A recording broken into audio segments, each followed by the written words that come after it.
sur Public Sénat, merci de nous rejoindre. Allons plus loin encore ce soir. Voici le programme. Dans le grand débat, retour sur l'incendie de Rouen. Cela fait une semaine que la catastrophe industrielle a eu lieu et le dossier est loin d'être clos. Le Sénat lance une commission d'enquête. Beaucoup de questions demeurent. Faut-il revoir les conditions d'alerte, le classement des sites Seveso, éloigner les usines à risque des habitations? On va prendre le temps de répondre à toutes ces questions ce soir. Hashtag ALPL sur Twitter. Nous irons aussi en salle des conférences tout au long de l'émission pour faire réagir sénateurs et sénatrices. Et ce sera avec vous, Tam Trani. Sur l'incendie de Rouen, je vais interroger Pascal Martin, tout nouveau sénateur. Il est encore pour quelques jours le président du département de la Seine-Maritime. À tout à l'heure, Tam. Et puis nous irons également dans l'hémicycle du Sénat avec vous, Quentin Calmet. Ouais, il y a un an, après les derniers scandales de pédophilie dans l'église, les sénateurs s'étaient emparés du sujet des violences sur mineurs. Ils en ont débattu cet après-midi. À tout à l'heure, Quentin. Avant tout cela, notre match des idées, confrontation de points de vue ce soir entre Élie Cohen et Dominique Seux. On va revenir sur ce nouveau rebondissement dans la guerre commerciale entre les États-Unis et l'Europe. L'OMC vient d'autoriser Washington à imposer des sanctions records sur des produits européens dans le cadre du dossier des aides publiques reçues par Airbus. La réponse de l'Union européenne a été immédiate et franche. Il y aura des mesures de rétorsion. Avant de vous aider à comprendre ce qui se passe exactement et quelles en seront les conséquences pour vous, on va faire le point avec Aurélien Romano.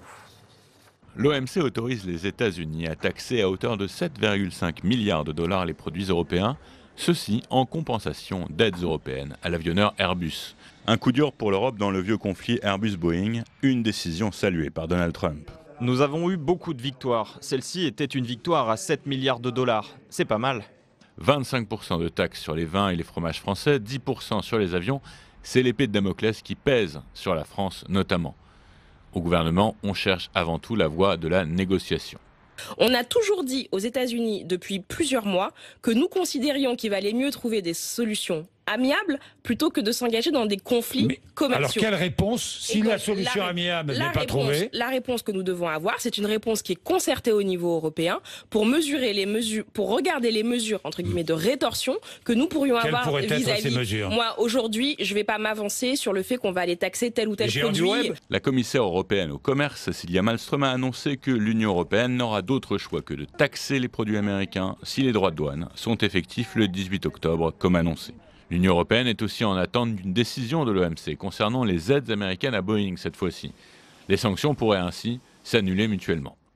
Ce climat de guerre commerciale entre les États-Unis et l'Europe, mais aussi depuis des mois entre USA et Chine, commence à peser sur le moral des investisseurs. Les bourses mondiales ont marqué de forts reculs ces derniers jours. Et avec nous pour le match des idées ce soir, Élie Cohen, bienvenue, bonsoir. Vous êtes économiste et directeur de recherche au CNRS et nous attendons face à vous Dominique Seux, directeur délégué de la rédaction des Échos qui devrait arriver dans une minute tout au plus. D'abord vous évidemment Élie Cohen, est-ce que cette décision de l'OMC se justifie? Est-ce que vous la comprenez? Est-ce que vous avez été surpris? Non, pas surpris du tout. Vous savez, cette querelle Airbus-Boeing, ça remonte à il y a 15 ans exactement. Ça a démarré en 2004. Les premières plaintes contre Airbus par Boeing, relayé par le gouvernement américain, concernait deux dispositifs qui avaient objectivement favorisé le développement et le décollage d'Airbus, qui étaient ce qu'on appelait un système d'avance remboursable, c'était des crédits qui étaient faits et qui n'étaient remboursés que s'il y avait un succès. Ça, c'était le premier élément qui avait été utilisé. Et en plus, il y avait la stratégie délibérée d'un certain nombre de gouvernements, le gouvernement allemand, le gouvernement français et le gouvernement américain, qui visaient à créer une concurrence à Boeing, parce qu'à l'époque, on ne supportait pas le monopole de fait qu'avait Boeing. Donc c'est une entreprise délibérée de la part d'un certain nombre de pays pour constituer un champion européen. Et ce champion européen a formidablement réussi. Et il y a eu, dès que la plainte américaine a été déposée, des tas d'études qui ont montré qu'effectivement ces aides avait un effet de distorsion de concurrence. Donc, le fait de créer un champion européen a limité les capacités de développement de Boeing. Mais les Européens ont tout de suite dit, mais les Américains aident aussi Boeing. Comment les Américains aidaient-ils Boeing? Ils les aidaient là aussi par un double dispositif. Le premier dispositif, c'était un système de crédit d'impôt. Et le deuxième dispositif, c'est que comme Boeing est à la fois militaire et civil, en commandant des appareils militaires et en payant le développement de ces appareils militaires, en fait, on aidait indirectement les avions civils. Donc, il y a eu une double plainte des Américains contre les Européens d'abord, puis des Européens contre les Américains, et tout ceci a cheminé longuement, et au bout de N années de procédure, on arrive maintenant à la première décision qui a été prise par l'OMC contre Airbus et les Européens, et je vais vous confier un secret, dans les 6 mois qui viennent, il y aura une nouvelle décision de l'OMC qui condamnera Boeing et les Américains, et on arrivera probablement à un quasi-équilibre dans les sanctions respectives. Parce que... Donc vous n'êtes pas inquiet, vous ne parlez pas d'une guerre commerciale qui va être sans merci Non, parce que si vous voulez, ce qui est en train de se passer, c'est que ce télescope avec cette affaire Airbus-Boeing qui date d'il y a 15 ans, en fait une conflictualité commerciale nouvelle qui est voulue par Trump. Trump estime que les... On entend se réjouir d'ailleurs de parler de victoire pour les États-Unis. Trump estime que l'Europe fait une concurrence déloyale aux États-Unis, non seulement à travers les aides publiques, mais même à travers la sous-évaluation de l'euro par rapport au dollar. Il trouve tout à fait anormal que nous ayons des excédents commerciaux permanents, notamment les Allemands, dans le domaine de l'automobile. Et donc, il a déclaré une espèce de guerre commerciale à l'Europe. Il a même dit que d'une certaine manière, l'Union européenne était l'adversaire des États-Unis et qui voulait remettre en cause cet excédent commercial européen, et il voulait donc le corriger, non pas par les voies de l'OMC, mais par des mesures unilatérales, d'où par exemple le projet de taxation de l'importation des automobiles allemandes ou du vin français. Donc ce n'est pas la même chose. Je dirais, la condamnation d'Airbus aujourd'hui, ça prouve que l'OMC fonctionne encore. D'accord, et fait bien son travail. Et c'est bien son travail. La guerre commerciale que veut mener Donald Trump, en remettant en cause toutes les règles du multilatéralisme, en prenant des mesures unilatérales, etc., ça, c'est autre chose et il ne faut pas confondre les deux. Parce que c'est quand même un vrai sujet, notamment pour les consommateurs que nous sommes tous. Je voudrais juste qu'on regarde quelques chiffres et on accueille Dominique Seux qui vient d'arriver. Bienvenue. Washington a tout de suite annoncé la mise en place dès la mi-octobre des droits de douane de 10% sur les avions, de 25% sur d'autres produits industriels et agricoles importés de l'Union européenne, dont le vin français, le fromage italien et le whisky écossais. Ça va quand même être très vite concret pour les consommateurs, Dominique Seux. Oui, effectivement, depuis que les guerres commerciales sont lancées entre les États-Unis et le reste du monde, pour une partie importante des opinions européennes, mais asiatiques, ça n'était pas très concret. On ne savait pas jamais très bien où on en était. Là, le mot d'Airbus et rétorsion en face d'Airbus, le vin, le fromage, etc., ça devient très concret. Alors évidemment, la grande question qui se pose, c'est de savoir comment vont réagir les Européens. Est-ce qu'ils vont aller vers l'escalade ou la désescalade? Ils ont déjà parlé de mesures de rétorsion. Ils ont parlé de mesures de rétorsion, mais ils ne les ont pas encore appliquées. Non. Et donc, il y a des discussions en cours en ce moment même à Bruxelles et entre les capitales européennes pour savoir s'il vaut mieux avec Donald Trump répondre durement ou au contraire envoyer des signaux pour dire « Allez, nous sommes prêts à négocier, à faire un geste ». En réalité, les Européens ont quelques atouts dans leur manche. Et il y a un atout qui n'a pas été tellement mentionné jusqu'à maintenant. Ils sont en train de réfléchir, ces minutes même, à ressortir un vieux contentieux qui date d'une quinzaine d'années de 2004. Une sanction de 4 milliards de dollars obtenue par l'Europe contre les États-Unis qui n'a jamais été appliquée. Et en fait, les Européens vont faire passer probablement cette nuit, dans les heures qui viennent, le message à Washington que si vous continuez comme ça, si vous ne vous mettez pas autour de la table de négociation, nous allons regarder sous le tapis, dans les fonds de tiroir, et nous allons retrouver des choses. Mais comment faut-il réagir avec Donald Trump? C'est quand même la grande question. D'abord, le principal point sur lequel il faut insister, c'est encore une fois, il ne faut pas tout confondre.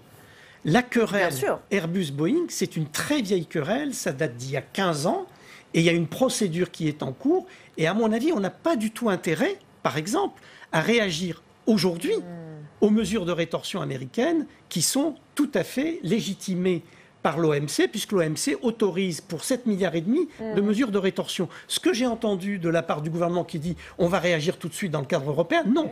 Non, la décision de l'OMC est une décision parfaitement légitime.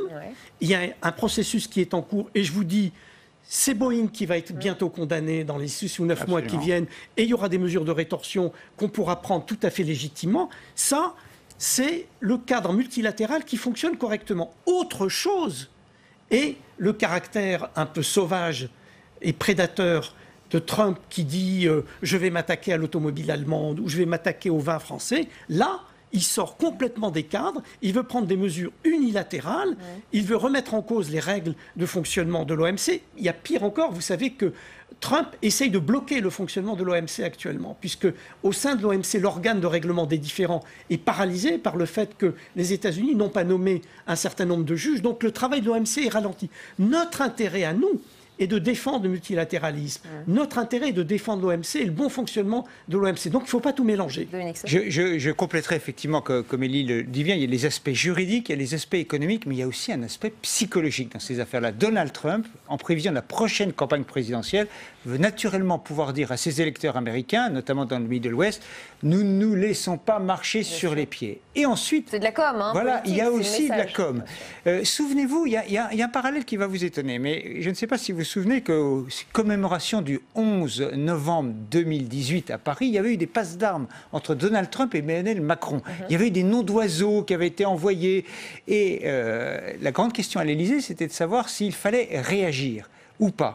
L'ambassadeur de France à Washington, Gérard Haro, qui vient de sortir ses mémoires, raconte dans ses mémoires qu'il avait conseillé à l'Élysée, à la France, de ne pas surréagir parce que Donald Trump, disait-il en filigrane, c'est un enfant. Vous lui donnez une tape, il va vous en donner une plus grosse et ça ne s'arrêtera jamais. Donc, il adore ça. Ravalez un peu votre colère, votre dignité et à la fin, c'est vous qui gagnez. La grande question, c'est de savoir si les 28, 27 Européens vont ensemble ravaler leur dignité et avaler leur chapeau. Ça n'est pas tout à fait sûr. Et ça nous amène au deuxième thème de ce match, et c'est un petit peu lié au premier, les conclusions de la commission d'enquête du Sénat sur la souveraineté numérique. On y parle notamment de la taxe GAFA, qui elle aussi aura des répercussions sur le porte-monnaie du consommateur. Amazon a même déjà augmenté ses prix depuis le 1er octobre. On va en parler ensemble. D'abord, je voudrais qu'on écoute le rapporteur Gérard Longuet, le sénateur LR, est au micro de Tam Tranui en salle des conférences. Et oui, Gérard Longuet, d'abord, on revient sur la principale préconisation de votre rapport, l'instauration d'un forum du numérique. En quoi cela consisterait exactement ? Eh c'est un rendez-vous de 2 ans, pas plus, il ne faut pas l'éternité, avec essentiellement les pouvoirs publics, le gouvernement, le Parlement et naturellement tous les professionnels du numérique et ceux qui sont concernés, c'est-à-dire essentiellement les consommateurs et les entrepreneurs. Pourquoi ? Parce que manifestement, il y a de bonnes décisions, mais elles ne sont pas nécessairement suffisantes, elles ne sont pas nécessairement coordonnées, et surtout, on n'arrive pas à savoir quelles sont les lignes de force durables du gouvernement. Juste, oui, voilà. Effectivement. Donc le forum, c'est un lieu de rencontre. Maintenant, la décision, elle appartient au Parlement sur un projet de loi gouvernemental. Effectivement, vous jugez que le gouvernement manque de stratégie globale et visible.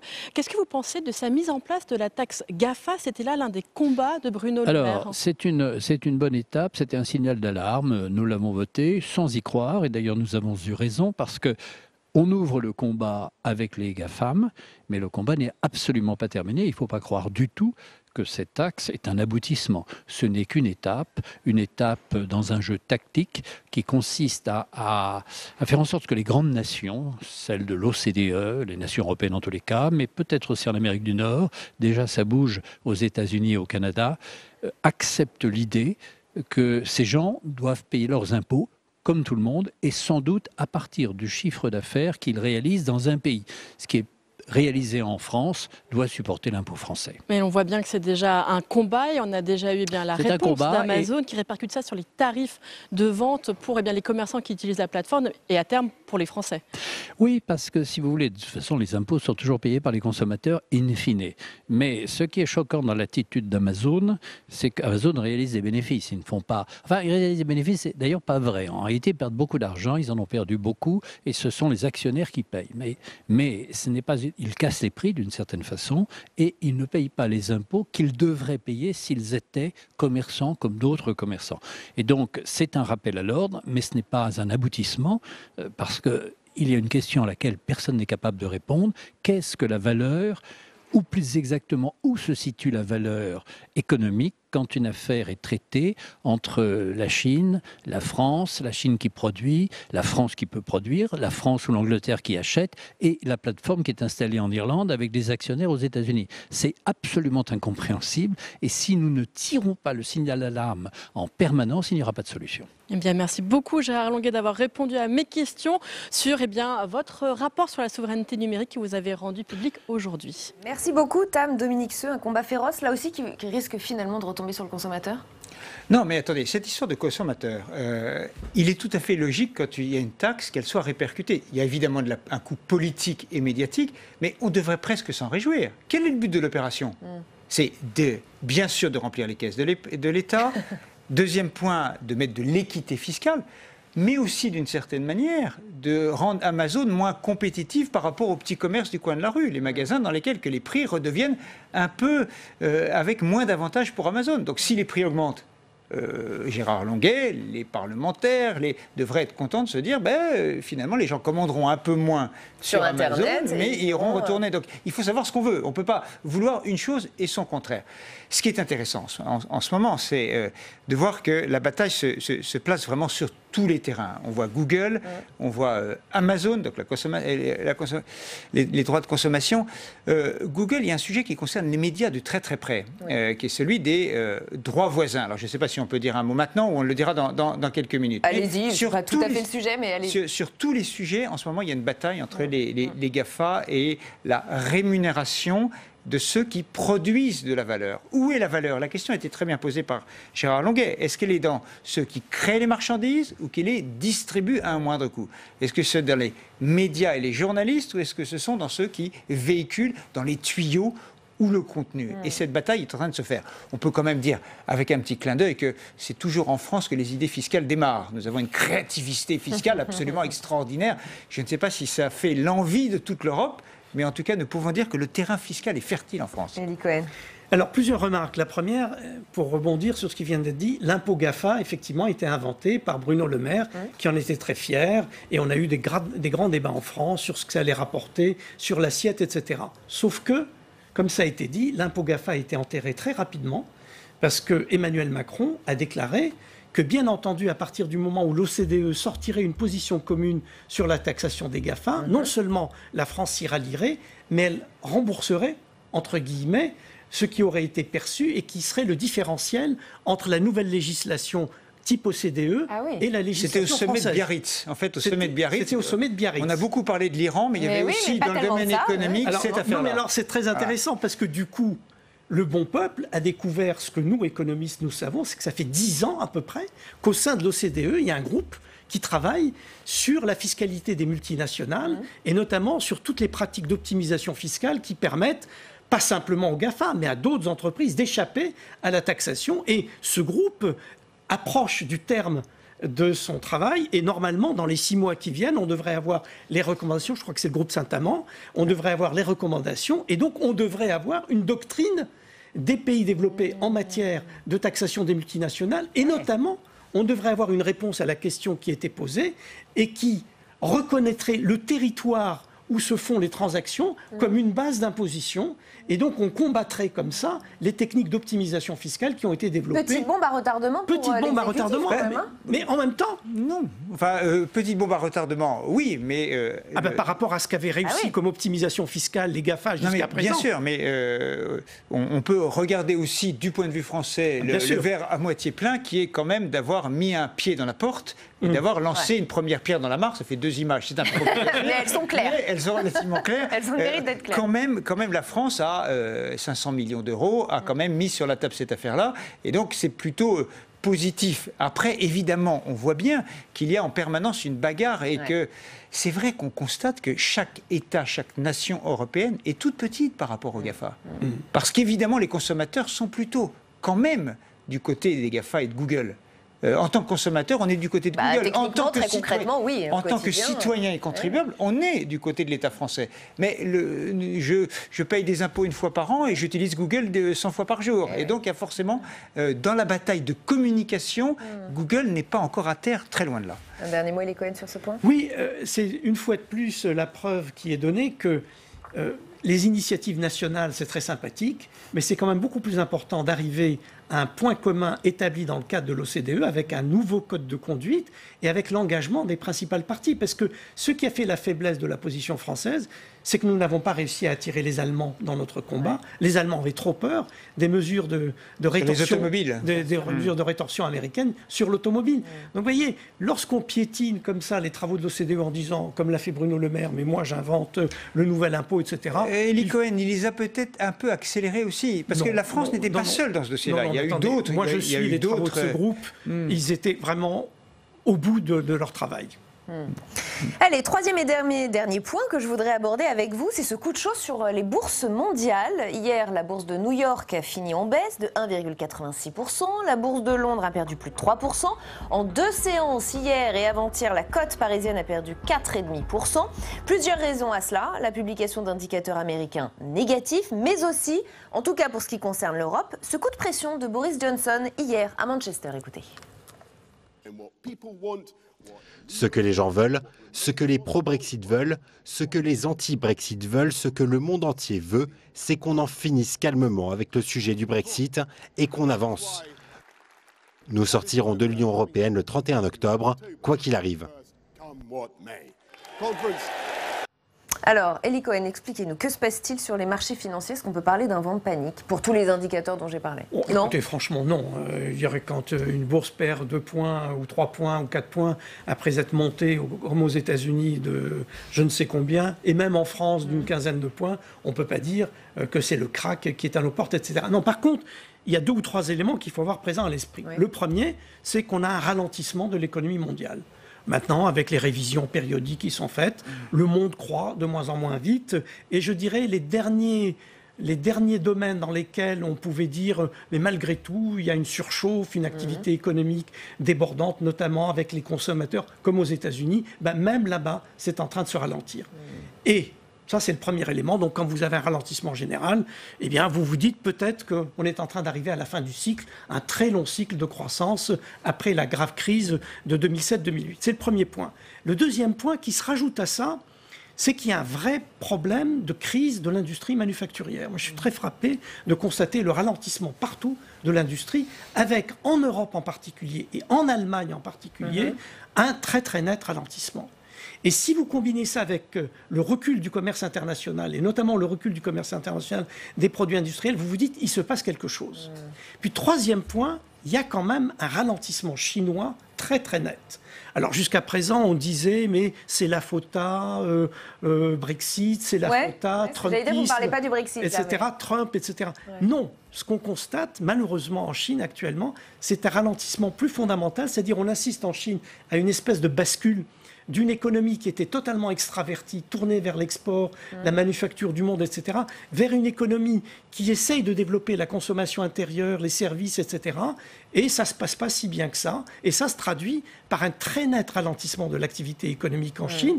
Et ce qui est source d'inquiétude, c'est que ce ralentissement économique se combine à un niveau d'endettement, parce qu'il y a eu une formidable accélération de l'endettement en Chine au cours, en gros, de la décennie de crise. Donc on se dit, des banques surexposées avec un shadow banking qui s'est beaucoup développé sur fond de ralentissement économique, de changement de modèle économique. C'est le cocktail explosif. Ça fait un cocktail assez inquiétant. Mais pour que vous ayez un krach boursier, il faut qu'il y ait une bulle qui explose. Lorsqu'il y a eu la crise de 2007-2008, on ne savait pas comment la crise allait arriver, mais on savait qu'il y avait une bulle de l'immobilier américain. Bon, aujourd'hui, on peut peut-être dire qu'il y a une bulle de la dette en Chine. Enfin, ça n'a pas notamment la ressemblance de ce que pouvait être la crise précédente. Donc, moi, je serais plus modéré dans mon appréciation. Et vous, Dominique Seux? Pourquoi je suis parfaitement les éléments de description et d'analyse que vient d'évoquer Eli Cohen. La grande question, c'est de savoir que peut-on faire et que veulent faire les États et au niveau national ou international. Et la vraie difficulté aujourd'hui, c'est qu'il n'y a plus de multilatéralisme. En tout cas, il n'y a pas de volonté de régler ensemble des problèmes qui se posent. Les problèmes, ils ont été très bien mentionnés, c'est un peu la tectonique des plaques. C'est-à-dire, vous avez des plaques qui sont en train un peu partout de glisser. Première plaque, c'est les taux d'intérêt. Où va l'argent aujourd'hui? Les taux d'intérêt sont négatifs, donc ils vont vers les actions, vers l'immobilier. Les actions sont très hauts, ça bouge un petit peu à la descente. ça n'est pas dramatique pour l'instant. Et donc, vous avez une modification assez profonde de l'endroit où va l'argent en ce moment qui est créé. Deuxième tectonique des plaques, c'est effectivement entre les États-Unis et la Chine, les États-Unis ralentissent, la Chine ralentit, mais surtout, elle commence à allumer ses moteurs intérieurs. Avec beaucoup d'endettement, ça a été dit, mais il y a des moteurs intérieurs qui se sont allumés, elles se rééquilibrent. Mais ce rééquilibrage va avoir des conséquences sur nous tous.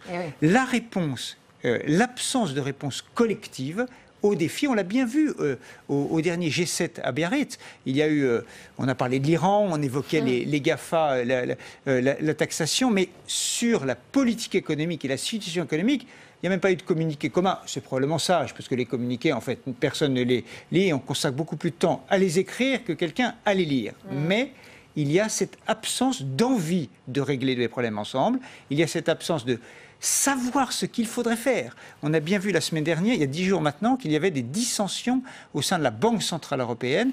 Quel type de réponse? Il est pour la première fois, le gouverneur représentant de la France, gouverneur de la Banque de France à la BCE, a voté contre Mario Draghi, ce que proposait Mario Draghi. C'est assez rare que le couple franco-allemand se fracture là-dessus. Faut-il continuer à aller dans une monétaire c'est pas politique fracturé, le couple franco-allemand là, puisque les Allemands et les Français étaient contre les décisions de Draghi. Non, vous avez raison. Mais le gouvernement allemand, lui, enfin chaque gouvernement n'est pas en ligne avec ses propres gouverneurs. C'est un peu compliqué et c'est assez nouveau. Donc il y a des fractures un peu. Il y a des désunions qui sont assez inquiétantes. Merci beaucoup à tous les deux d'avoir participé à ce match des idées. Allons plus loin encore dans un instant. Notre grand débat sur la gestion politique de la catastrophe de Rouen. On va d'abord faire un petit détour par l'hémicycle du Sénat. On vous retrouve, Quentin Calmet. Vous suivez les conclusions d'une mission d'information sur la pédophilie. Oui, tout à fait, Rebecca. Entre octobre et mai dernier, les sénateurs ont travaillé sur ce rapport qui visait à comprendre, à mieux détecter, mieux prévenir et mieux faire la répression des infractions sexuelles sur les mineurs dans les lieux qui accueillent des enfants. Le point de départ de ces travaux, c'était les scandales sur la pédophilie dans l'Église. Les sénateurs socialistes voulaient enquêter sur cette question. La droite sénatoriale s'y est opposée pour élargir à tous les lieux qui accueillent des mineurs. Plusieurs remarques qui ont été rappelées dans ce rapport. Tout d'abord, le manque de données et de contexte sur ces agressions sexuelles. Autre remarque, au sein de l'Église, il y a une vraie prise de conscience sur ce sujet. Également, le fait que les enfants handicapés sont très vulnérables. Et enfin, Rebecca, je voulais vous faire écouter une remarque assez glaçante prononcée aujourd'hui dans l'hémicycle. Elle a été tenue par Dominique Vérien, qui est l'une des sénatrices qui a écrit ce rapport. Écoutez. Dans le cas d'un pédophile, pensez-vous que condamné, par exemple, à 2 ans d'enfermement, 2 ans où le pédophile pourra tranquillement, dans sa cellule, regarder Gulli, chaîne préférée des pédophiles, je l'ai découvert récemment, 2 ans à feuilleter le magazine Parents et ses photos d'enfants, pensez-vous donc que ces 2 ans de prison auront une réelle utilité s'ils doivent se suffire à eux-mêmes? Or, il faut en moyenne 18 mois pour qu'un détenu puisse être pris en charge par un psychiatre, et s'il accepte d'être pris en charge. Le prisonnier qui aura été condamné à 2 ans de prison ne verra donc probablement pas de psychiatre. Voilà Rebecca, un sujet très lourd. Sur le banc des ministres, c'est Aurélien Taquet qui était là pour représenter le gouvernement. Il doit présenter un plan sur le sujet en novembre prochain. Il a remercié les sénateurs pour leurs travaux qui vont permettre d'alimenter la discussion sur ce sujet. Et je rectifie d'un mot, c'est Adrien Taquet. Merci beaucoup Quentin Calmet en direct de l'hémicycle du Sénat. Place à notre grand débat. On va donc prendre le temps de s'arrêter sur la situation à Rouen et sur la gestion politique de l'affaire. Cela fait très exactement 1 semaine que la catastrophe industrielle s'est produite et 7 jours après, toujours beaucoup de questions, d'inquiétudes et de défiance à l'égard des autorités publiques. D'ailleurs, le Sénat lance une commission d'enquête. Incendie de l'usine Lubrizol. Quel bilan 1 semaine après? On a une demi-heure pour se poser les bonnes questions. D'abord, le point avec Flora Sauvage. Une commission d'enquête pour tenter de comprendre ce qui s'est passé dans l'usine Lubrizol de Rouen le 26 septembre doit voir le jour la semaine prochaine au Sénat. 7 jours après l'incendie de l'usine chimique, l'origine du feu reste à découvrir. Et de nombreuses questions demeurent sur les conséquences sanitaires et environnementales. Je souhaite que cette commission enquête d'abord sur la manière dont a été gérée la crise et l'accident chez Lubrizol à Rouen. Je pense qu'il faut aussi examiner la connaissance qu'on a sur ce qui se passe dans les sites Seveso. Moi, je suis par exemple très interrogative sur ce que nous dit la ministre de l'Environnement, qui nous dit qu'on n'avait pas connaissance de ce qu'il y avait dans l'entreprise. Si la préfecture a publié la liste des 479 produits chimiques qui étaient entreposés dans l'usine, Le gouvernement a reconnu que personne ne sait exactement ce que donnent ces produits mélangés lorsqu'ils brûlent. Moi, j'accueille favorablement les demandes à la fois de missions d'information et de commissions d'enquête. Les premières analyses ont commencé sur les choses les plus évidentes, l'amiante en particulier. Les analyses sur les dioxines ont été lancées. Et puis, il y a eu une question à laquelle on a besoin d'expertise pour répondre, qui est ce qu'on appelle l'effet cocktail. C'est-à-dire, quand on fait brûler plusieurs produits dangereux, est-ce que ça crée des molécules particulières qu'il faut aller rechercher dans l'air, dans les suies qui sont retombées sur le sol? Au Sénat, la commission d'enquête est réclamée par différents groupes politiques, LR, socialistes, centristes et communistes, et plusieurs commissions permanentes. Les travaux de cette commission d'enquête pourraient s'élargir à la réglementation, la prévention des risques et les dispositifs d'alerte qui encadrent les sites industriels classés Seveso. Le gouvernement, les experts eux-mêmes, n'ont pas réponse à toutes les questions. Et c'est la raison pour laquelle faire la lumière, ça passe aussi par le rôle du Parlement, par le rôle du Sénat, quand nous décidons ici de faire une commission d'enquête, nous voulons apporter une contribution avec le recul qui est le nôtre, avec cette capacité d'indépendance dans l'étude du phénomène. La commission d'enquête sera mise en place pour une durée maximale de 6 mois. Tous les groupes politiques seront représentés. Et avec nous pour le grand débat d'Allons plus loin, Marie-Noëlle Lienemann, bonsoir. Vous êtes sénatrice de Paris, rattachée au groupe communiste, républicain, citoyen et écologiste. André Gattolin, bienvenue, sénateur La République En Marche des Hauts-de-Seine. Arnaud Bazin, bienvenue à vous également, sénateur LR du Val d'Oise. Et Sarah El Haïry, bienvenue à vous également. Vous êtes députée de Loire-Atlantique, porte-parole du MoDem. Merci à tous les quatre. Vous saluez tous la création de cette commission d'enquête au Sénat. Est-ce que c'était nécessaire, Marie-Noëlle Lienemann? Je crois que c'est une très bonne initiative parce que d'abord, nos concitoyens, on le voit bien, doutent de tout. Donc il faut absolument, doutent de tout, ils ont des raisons, des fois de douter. Donc il y a besoin de totale transparence sur ce qui s'est passé, sur ce qui se passe dans les sites Seveso. Par ailleurs, j'ai cru comprendre que notre commission d'enquête ne serait pas que sur l'incident de Rouen, mais sur les sites Seveso en France. Et puis, à l'évidence, mais on en verra dans le débat, il y a des recommandations pour transformer assez radicalement nos pratiques, peut-être nos textes, en la matière.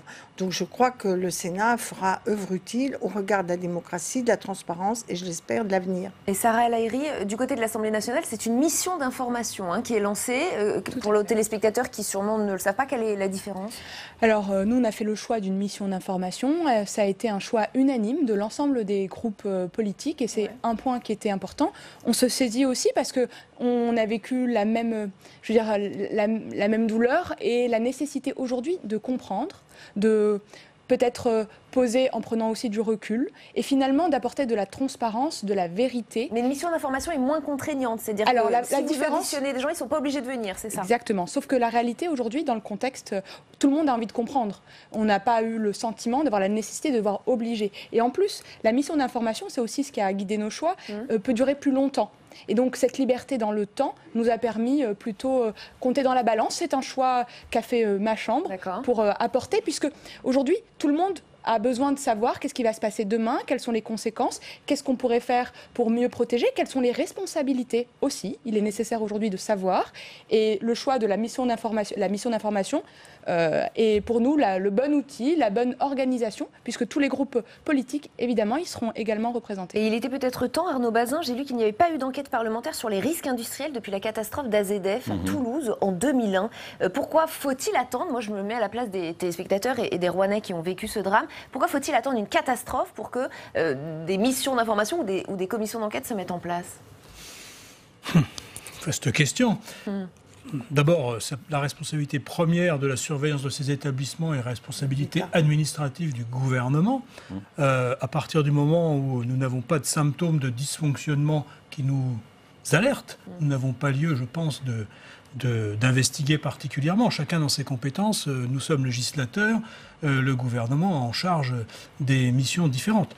Donc, qu'on s'émeuve quand on a des catastrophes de cette ampleur, ça me paraît évident dans le public, mais aussi chez les élus qui doivent répondre au public sur les causes et ce qu'on doit rechercher comme amélioration dans notre organisation nationale pour les éviter.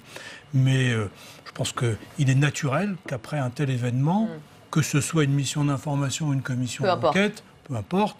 L'essentiel, c'est que les travaux soient faits et qu'on puisse rendre compte de façon efficace. Nous jugerons à la fin de ces deux procédures laquelle était la plus pertinente. André Gattolin, peu importe, mission d'information, commission d'enquête. Moi, la commission d'enquête est une bonne chose parce qu'elle est contraignante. Les gens quand même prêtent serment. Et je crois que ça renforce le pouvoir de contrôle du Parlement. Et toutes les autorités, il faut bien le dire, sont toutes aujourd'hui questionnées, voire mises en cause. Il y a une logique de la défiance de la part des citoyens. Et parfois, pour de bonnes raisons. Là, on le voit, on a une entreprise qui tarde à répondre. Moi, j'ai eu la chance et le bonheur de grandir dans une zone où j'ai malheureusement vécu enfant de catastrophes, enfin en tous les cas 2 alertes. L'explosion de la raffinerie de Feyzin, je crois que c'est en 1967. J'habitais à 30 km, on a entendu l'explosion. Et puis les centrales nucléaires du Bugey, où on a un élément qui a explosé, qui a fait un bruit, et on ne nous dit rien. Et là, moi, ce que je note dans cette incendie, et on peut dire d'une certaine manière catastrophe, c'est que on est quelque chose, c'est pas comme une radiation nucléaire, c'est immédiatement visible, les gens le sentent. Donc l'effet d'inquiétude et de peur est naturel. Il faut arrêter de dire aux gens. D'isolement. Oui, il faut arrêter de dire aux gens, ils sont irrationnels parce qu'ils s'inquiètent. Ils ont des raisons de s'inquiéter. Et je trouve que la réaction, notamment les premières réactions du côté de la préfecture, n'ont pas été quand même un summum de clarté et de compréhension vis-à-vis des citoyens. Il n'y a pas eu de mission d'information ou de commission d'enquête, mais il y a eu des moments de débat. Quand il y a eu la loi sur, alors moi je croyais qu'elle s'appelait de la confiance et toi tu me dis qu'elle s'appelle de la restauration Société de la conscience. Oui. Voilà. Il y a eu un allègement des contraintes. Alors ça, il faut toujours moins de contraintes aux entreprises et en particulier sur les informations concernant les directives de Seveso. Nous, on s'y est opposés. On a eu un débat à l'époque. Et on est allé en sens inverse de l'information. Et deuxième autre débat, assez régulièrement dans la loi de finances, nous déposons des amendements pour créer des postes d'inspecteurs des établissements classés et des sites Seveso. Vous savez qu'en France, on en a 1 pour 400 sites. Donc on voit bien le déficit majeur qu'il y a en matière de contrôle. Et pour toutes celles et ceux, d'ailleurs dans le cas présent, on a appris que l'entreprise, alors je ne parle même pas de l'accident d'aujourd'hui, on a appris que dans cette entreprise, ils avaient été redressés.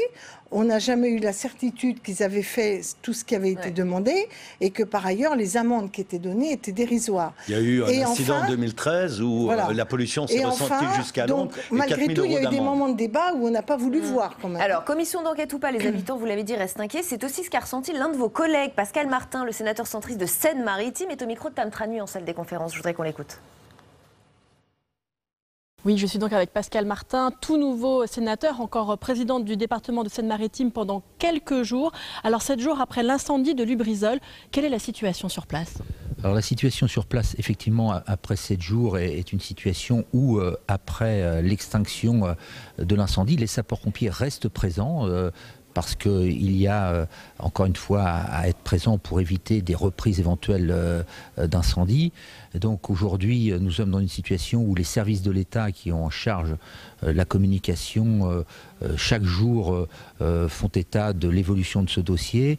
Moi, je comprends aisément la demande de transparence totale des élus, des populations. Et donc, en tant que président du conseil départemental, nous sommes très attentifs puisque des collègues sont concernés directement par cet incendie. Ce point quotidien, il ne suffit pas, on imagine, à tarir les inquiétudes de la population. Quelles sont-elles ? On le sait. Hier, Agnès Buzyn a dit le problème, c'est qu'on ne sait pas. On ne sait pas quel est l'effet de toutes ces substances qui ont brûlé, mélangé. Alors, moi, je ne suis pas chimiste, mais je suis sapeur-pompier. Et donc, j'étais présent il y a une semaine aux côtés des sapeurs-pompiers à 11h30 le matin, où j'ai vu ce qu'était pour les sapeurs-pompiers un feu hors norme. Et donc, la première réaction immédiate des sapeurs-pompiers était d'éteindre le feu avec, bien sûr, en corollaire les problématiques des eaux d'extinction, de pollution éventuelle des eaux, des problèmes d'air, des problèmes de sol. Et donc aujourd'hui, effectivement, il y a encore des zones d'ombre sur les interactions entre ces différents produits chimiques. Voilà, moi je considère que ces points quotidiens sont indispensables, sont réclamés à juste titre par l'ensemble des habitants. Indispensable mais peut-être pas suffisant. D'ailleurs, parmi les pompiers qui sont intervenus sur place, certains jugent qu'on leur cache leurs analyses. Certains disent les autorités nous les cachent. Et donc cela contribue bien sûr à entraîner des inquiétudes supplémentaires. Qu'est-ce que vous leur répondez pour les rassurer ? Moi, je ne vois pas l'intérêt qu'auraient les pouvoirs publics à cacher quoi que ce soit. Le Premier ministre l'a dit, il faut une transparence totale. Notre département, le département de Seine-Maritime, c'est avec le département des Bouches-du-Rhône, le département qui accueille le plus grand nombre d'établissements Céveso sur son territoire. Et donc Lubrizol aujourd'hui à Rouen imposera à tous les, que ce soit les chefs d'entreprise, que ce soit les services de l'État, une totale transparence à destination encore une fois des maires, notamment les maires sont les autorités de police administrative sur chacune des communes qui sont à même de renseigner leur population. Il faut que ces maires aient toutes les informations et encore une fois, je ne doute pas que les pouvoirs publics aient entendu cette demande avec force des partenaires. Merci beaucoup Pascal Martin d'avoir répondu à cette interview. Merci beaucoup. Tu as une réaction, Sarah El Haïry? Oui, bien sûr. Moi, ce que j'entends, c'est aussi la capacité de nos sapeurs-pompiers à avoir maîtrisé un feu exceptionnel en moins de 12 heures. Et pourquoi ils ont réussi à faire ça? C'est bien aussi de prendre du recul. C'est parce que quand il y a eu la catastrophe d'AZF, il y a eu des commissions, il y a eu des rapports, il y a eu le temps qui a permis de faire évoluer la manière d'agir. Et ils ont été exceptionnels. Parce que nous avons travaillé à l'époque. Et c'est aujourd'hui la responsabilité de nos deux chambres de comprendre, d'analyser, mais aussi de permettre, j'ai envie de vous dire, au-delà de l'information, elle est nécessaire, mais aussi l'explication de l'information. Parce que moi aussi, comme monsieur le sénateur, je ne suis pas chimiste. Et quand je lis un produit, le nom d'un produit, je ne sais pas quelles sont les conséquences.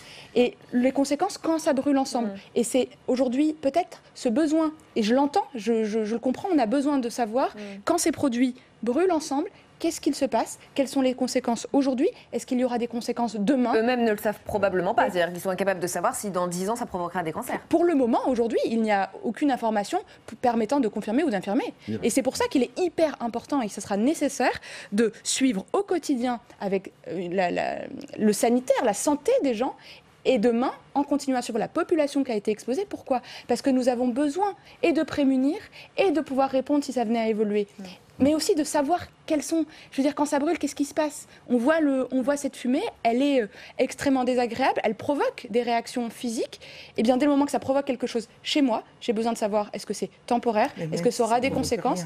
Et ça sera... à mon avis, l'utilité de nos travaux aussi. Mais aucune question sur l'éloignement de ces produits, peut-être des zones d'habitation?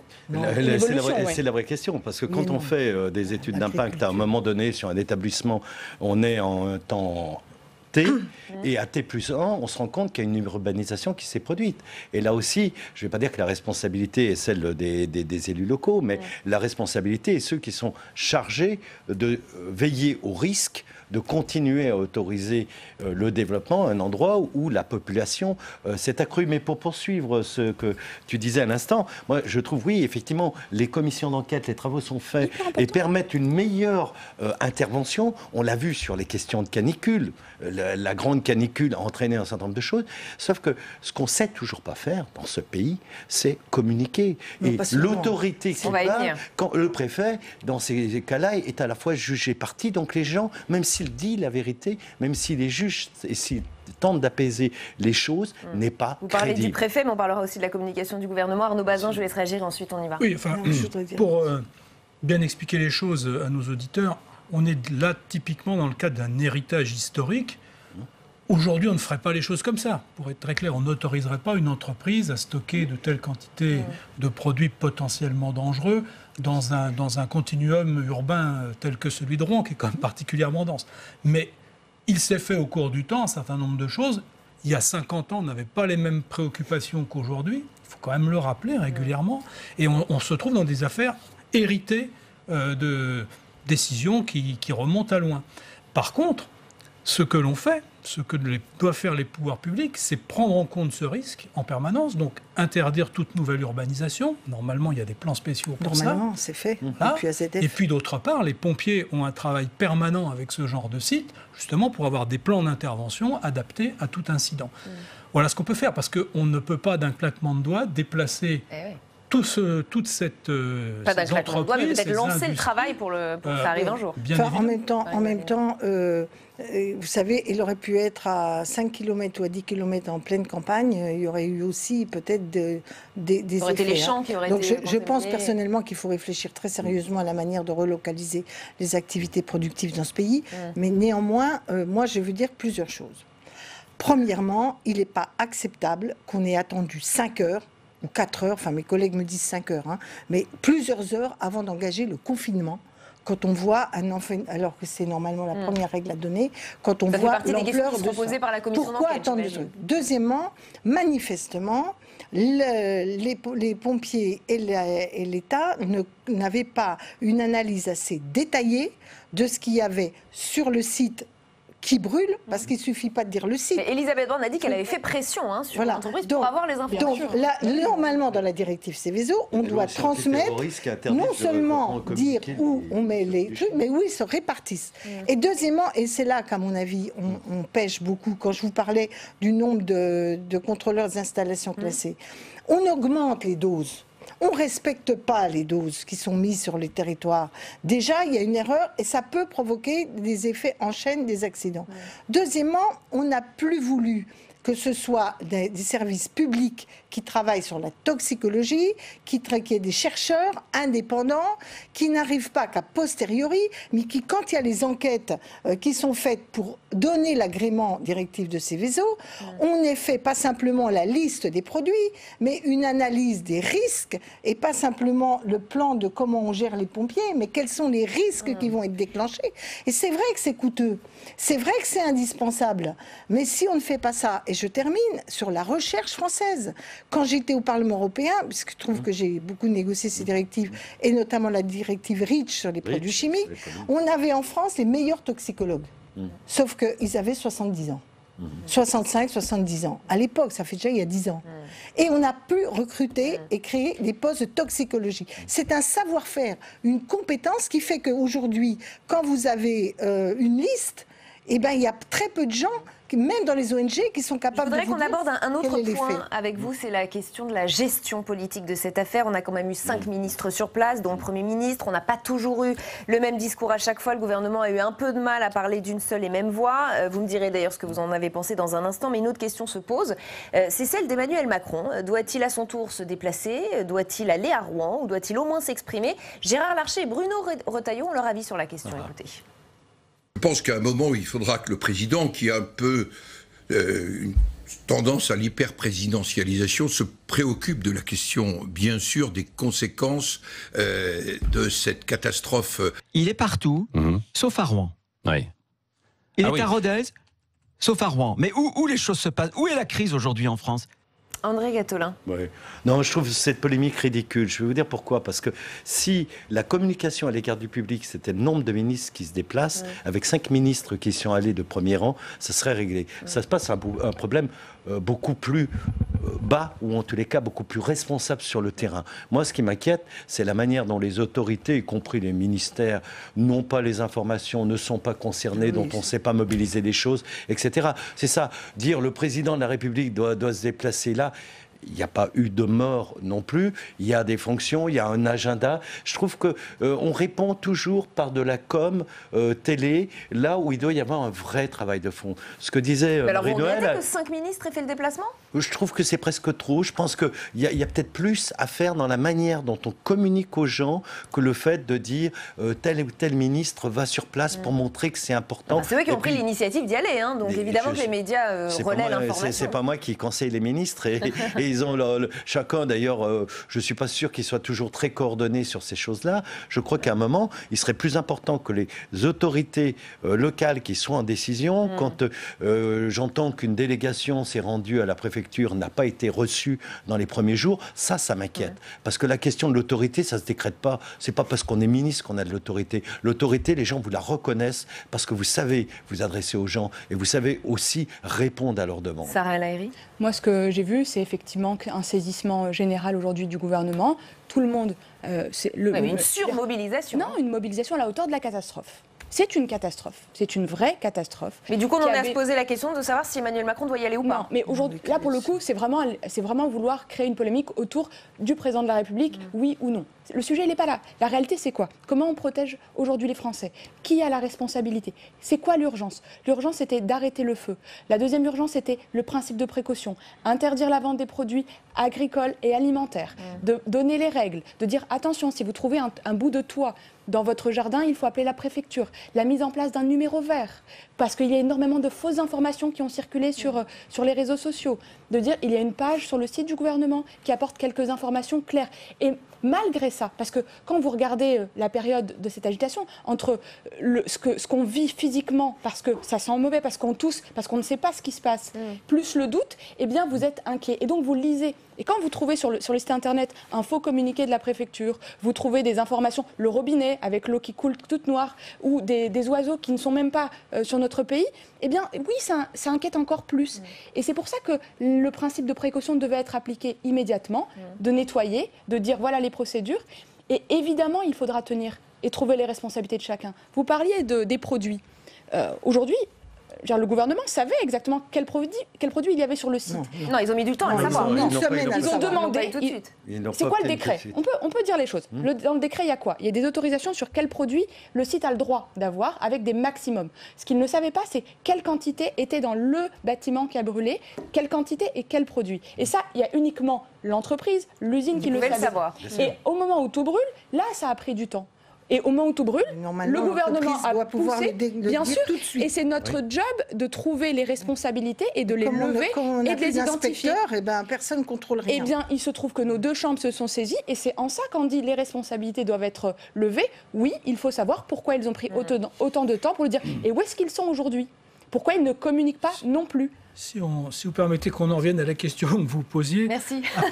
Après un tel problème public, on devrait pouvoir avoir une parole publique, claire, transparente, et on devrait aussi, dans une situation idéale, avoir un public qui a confiance dans cette parole. Et je crois que le fait qu'il y ait de multiples prises de parole à divers moments, ça explique qu'on en appelle maintenant au chef de l'État, parce que c'est plus trop qui croire. On en veut un interlocuteur. Il n'y a pas des différences considérable entre ce qui a été dit par les uns et par les autres, mais quand même, il y a une cacophonie, il y a plusieurs prises de parole, les gens ne savent plus trop où ils en sont. Donc ça explique un peu cette agitation, me semble-t-il.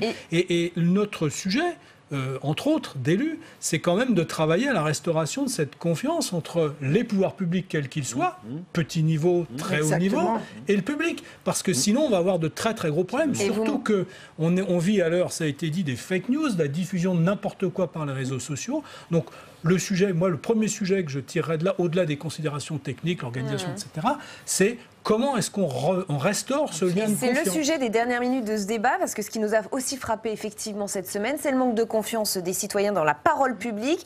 C'est l'objet d'une interview de Bruno Cotresse dans le Figaro du jour, dont je vous lis un petit extrait.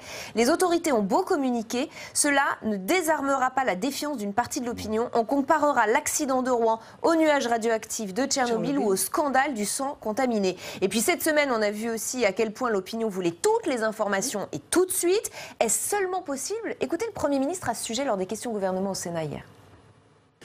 Je vous ai dit que nous donnions les éléments qui sont en notre possession au fur et à mesure que nous les avons. Et vous comprendrez bien, et je ne veux pas prendre le sujet à la légère, que je ne peux pas produire le résultat des analyses avant qu'elles aient été réalisées. Lorsque vous testez un certain nombre de prélèvements pour vérifier la présence éventuelle de dioxine, ça prend du temps. Ce n'est pas moi qui le dis, je ne suis pas chimiste, c'est les gens qui font ces analyses, les spécialistes, qui les font bien, parce qu'ils doivent donner une information sérieuse et précise. Et je pense que vous et moi nous accordons parfaitement sur ce point. Dès que nous les avons, nous les communiquons. Marie-Noëlle Lienemann, on sent un Premier ministre et un gouvernement un peu démuni, un peu désarmé, et un public, une opinion qui veut de plus en plus d'informations tout de suite et en même temps qui ne croit plus la parole publique. Oui, pour une raison simple, c'est que pour qu'on croie la parole publique, il faut que sur des sites de cette nature, il y ait des comités de suivi permanents dans lequel des spécialistes des produits toxiques... Ils auraient cru pour autant Attendez, en amont de ce truc, pour savoir ce qui se passe là-dedans. Est-ce qu'on fait les contrôles? Il faut que tous les ans, on sache les contrôles ont-ils été faits. A-t-on augmenté les doses? Y a-t-il eu des dysfonctionnements? Qu'est-ce qu'on a observé comme risque? Écoutez les syndicats de l'entreprise, écoutez les ONG qui apprennent avec aussi ont des compétences importantes. Ce travail doit être fait régulièrement sur chaque site et il doit y avoir la mise en place adossée à ce travail de suivi, j'appelle suivi citoyen. Il ne s'agit pas de mettre n'importe quoi, n'importe qui, n'importe comment, mais ce travail-là doit être fait systématiquement et à partir de là, il doit y avoir une cellule qui est mise en œuvre tout de suite quand il y a un déclenchement, avec quelques toxicologues qui ont travaillé, qui savent comment ces débats ont eu lieu, pour savoir si, oui ou non, d'abord les pompiers doivent avoir une meilleure information, parce que j'espère qu'il n'y a pas eu trop de... Être plus efficace, quoi, dans ce genre de Et puis catastrophe. surtout que ce soit l'État. Et l'État au sens partagé par les citoyens. Il faut des autorités indépendantes. Non, je aussi, suis... Enfin, autorité indépendante, si c'est pour que tu aies des experts qui soient... bon, moi, je suis pour que ce soit la puissance...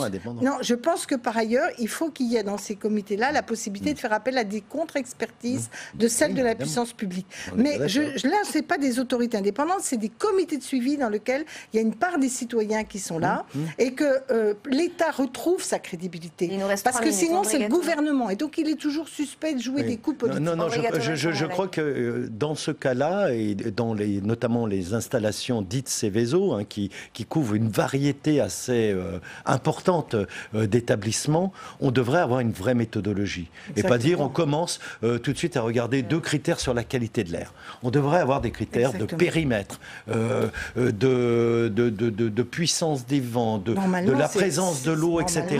On devrait avoir une méthodologie et on devrait avoir dans ce pays, au moins sur le territoire, une vingtaine d'unités régionales qui soient mobiles, qui soient saisissables très rapidement. Mais il y a une commission d'enquête qui pourra déboucher sur ce genre de Quand j'apprends qu'on a dû faire venir préconisation. des CRS de Paris pour intervenir là, dans ce cadre-là, je me dis, qu'est-ce que ça veut dire la déconcentration du territoire? Et puis un dernier point peut-être, je pense qu'il est aussi nécessaire qu'on puisse comprendre les informations. Parce que ce qui crée aussi beaucoup de troubles, c'est que, moi, encore une fois, je vous l'ai dit, je ne suis pas chimiste. Quand je vois une liste, je ne sais pas la lire. Donc pas de langage trop technique. Je pense qu'il faut avoir cette capacité, en tout cas à la penser en amont, de comprendre qu'est-ce qui est écrit. Parce que les analyses, on peut aller les télécharger, elles sont mises au fur et à mesure sur le site. Mais évidemment, comme on n'y comprend rien ou pas du tout, finalement, ça crée encore plus de doutes. Et puis un dernier point, juste au-delà de cette compréhension nécessaire, une culture de la sécurité civile sur les territoires où il y a des risques. Et ça va dans votre pensée. Aujourd'hui, moi je travaille énormément avec les sapeurs-pompiers et je pense que sur nos territoires, il est nécessaire, quand il y a des lieux à risque, quel qu'il soit, eh bien de penser, de sensibiliser et de faire vivre cette culture de la prévention au-delà de ce qu'on a aujourd'hui, puisque le confinement n'a même pas été entendu par toute la famille de la même manière. Et c'est en ce sens que je dis, il est peut-être nécessaire d'avoir cette culture de la sécurité civile. Arnaud Bazin. C'est un cas typique où on va avoir de toute façon des informations complexes et qui vont s'imposer dans un continuum de temps. Et c'est totalement contraire à ce qu'attendent les gens, des éléments simples, immédiats et compréhensibles. Donc ça impose quoi? Ça impose qu'il y ait une médiation, qu'il y ait des gens qui soient dignes de confiance, qui puissent, dans un temps maîtrisé, donner des informations.